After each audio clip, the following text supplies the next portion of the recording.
അഞ്ജന, ഇപ്പോൾ അവിടെ നിന്നുള്ള ആളുകളുടെ പ്രതികരണം എടുക്കുമ്പോൾ അവർ എന്താണ് പറയുന്നത്? കാരണം ഈ കെട്ടിടം, ഈ വീട് വാടകയ്ക്കെടുത്ത് പടക്ക നിർമ്മാണത്തിന് വേണ്ടി ഉപയോഗിക്കുകയായിരുന്നു. പക്ഷേ ഇക്കാര്യത്തെക്കുറിച്ച് നാട്ടുകാർക്ക് എന്തെങ്കിലും അറിവുണ്ടായിരുന്നു? അവരെന്താണ് പ്രതികരിക്കുന്നത് അഞ്ജന?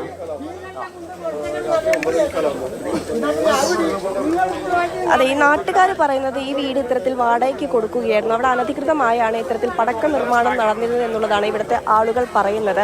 ഇത് കഴിഞ്ഞ കുറച്ച് നാളായി ഈ വീട് വാടകയ്ക്ക് കൊടുത്തു വരികയായിരുന്നു. ചേട്ടാ, ഇവിടെയുള്ള ആളാണോ? ഞാൻ ഈ വീട് ഇവിടെ അടുത്താണ്. സ്ഫോടനത്തിൻ്റെ ശബ്ദം കേട്ടിട്ടാണ് ഇങ്ങോട്ട് വന്നത്. ടി വിയിൽ ചാനൽ കണ്ടിട്ട് പടക്കം പൊട്ടിയ പടക്ക നിർമ്മാണമാണ്. പടക്കത്തിൻ്റെ സാധനങ്ങളെല്ലാം ഇവിടെ കാണുന്നുണ്ട്. ഇവർ എങ്ങനെയാണെന്നുള്ളത് നമുക്കറിയില്ല. ഇവിടെ പടക്ക നിർമ്മാണമുള്ള കാര്യം. വീട്ടിൽ ആരായിരുന്നു താമസം ഉണ്ടായിരുന്നത്? ഇവിടെ കുറേ കാലമായിട്ട് തറവാട് വീട്, അവരിവിടെ താമസമില്ല. അപ്പോൾ വാടകയ്ക്ക് കൊടുത്തതാണ്. വാടകയ്ക്ക് കൊടുത്തതിൻ്റെ അടിസ്ഥാനത്തിൽ ഇവിടെ താമസിക്കുന്ന ആളുകളെ നമുക്ക് പരിചയമില്ല. ആരാ പറഞ്ഞു കേട്ടിട്ട് പോലില്ല, ആരാന്നുള്ളത് അറിയില്ല. അപ്പോൾ മരിച്ചതിൽ ഒരാൾ ഈ വീട് വാടകയ്ക്ക് എടുത്ത ആളാണോ മരിച്ചത്? വാടകയ്ക്ക് എടുത്ത ആളും അയാളുടെ ബന്ധുവുമാണ്. അതെ അതെ അതെ, വാടകയ്ക്ക് താമസിക്കുന്ന ആൾക്കാരാണ് ഇവിടെ പടക്ക നിർമ്മാണം നടത്തുന്നതും. അവരാണ് ഇപ്പോൾ അപകടത്തിൽപ്പെട്ടിട്ടുള്ളത്. നേരത്തെ ഇവിടെ പടക്ക നിർമ്മാണം നടക്കുന്നു എന്നുള്ള നാട്ടുകാർക്കൊക്കെ അറിവുണ്ടായിരുന്നു? അറിയില്ല. ലൈസൻസോടെയാണോ ഇത്തരത്തിൽ? അതോ അറിയില്ല, അവരോട് തന്നെ ചോദിക്കേണ്ടി വരും. അവരായിട്ട് ബന്ധപ്പെട്ട ആളുകളോട് ചോദിക്കണം, ലൈസൻസോട് കൂടി ആണോ എന്നുള്ളത് നമുക്കറിയില്ല.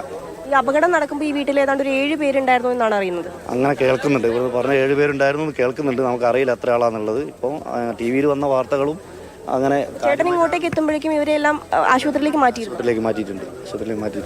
കേട്ടറിവ് മാത്രമേ ഉള്ളൂ. എത്ര ആളുകളാണുള്ളതെന്നുള്ളത് നമുക്ക് കേട്ടറിവ് മാത്രമേ ഉള്ളൂ. വാടകയ്ക്കാണ് ഇവരിവിടെ താമസിക്കുന്നത്. എന്തായാലും പോലീസ് നൽകുന്ന വിവരം അനുസരിച്ച് ഈ സമയത്ത് ഇവിടെ 7 പേരായിരുന്നു ഉണ്ടായിരുന്നത്. അതിൽ 2 പേര് തൽക്ഷണം മരിച്ചു എന്നുള്ളതാണ് അറിയാൻ സാധിക്കുന്നത്. 2 പേരുടെയും മൃതദേഹങ്ങൾ ചിന്നിച്ചിതറിയ നിലയിലായിരുന്നു ഉണ്ടായിരുന്നത്.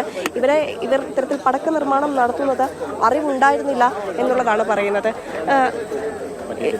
ചേട്ടൻ ഇങ്ങോട്ടേക്ക് എത്തുമ്പോൾ അത് പൊട്ടിത്തെറിച്ച സൗണ്ട് കേട്ടിട്ടാണ് ഇങ്ങോട്ട് എത്തുന്നത്? ഞങ്ങളിവിടെ ബോർഡ് കിട്ടിയിരുന്നു. ആ സമയത്താണ് പൊട്ടിത്തെറി നടക്കുന്നത്. അപ്പോൾ ഈ പനോലപ്പടക്കം എന്ന് പറഞ്ഞു വെച്ചാൽ ഒരു പെട്ടിയിലാകുമ്പോ ഒരു പെട്ടിയിൽ 100 ഓലപ്പടക്കമാണ് പൊട്ടിത്തെറിച്ചത്. അത് പെട്ടിയിൽ ഇവിടെ ഇതാക്കി വെച്ച പെട്ടിയില്ലേ, ആ പെട്ടിയിലുള്ള സാധനം എന്തോ ഇവിടുന്ന് ഭക്ഷണം കഴിക്കുന്നതിന് കുറച്ച് ആൾക്കാർ ഇവിടെ ഇരുന്ന് ഭക്ഷണം കഴിക്കുന്നുണ്ട്. മറ്റൊരു മോൾ അവിടുന്ന് ചോറും തിന്നുന്നു. ആ സമയത്ത് ചെറിയ കുഞ്ഞടക്കം ഉണ്ടായിരുന്നു.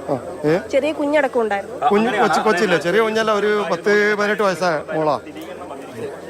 പിന്നെ പരിക്കുപറ്റിയ ഓളെ ഞങ്ങൾ വേറൊരു ആംബുലൻസ് കയറ്റി വിട്ടു.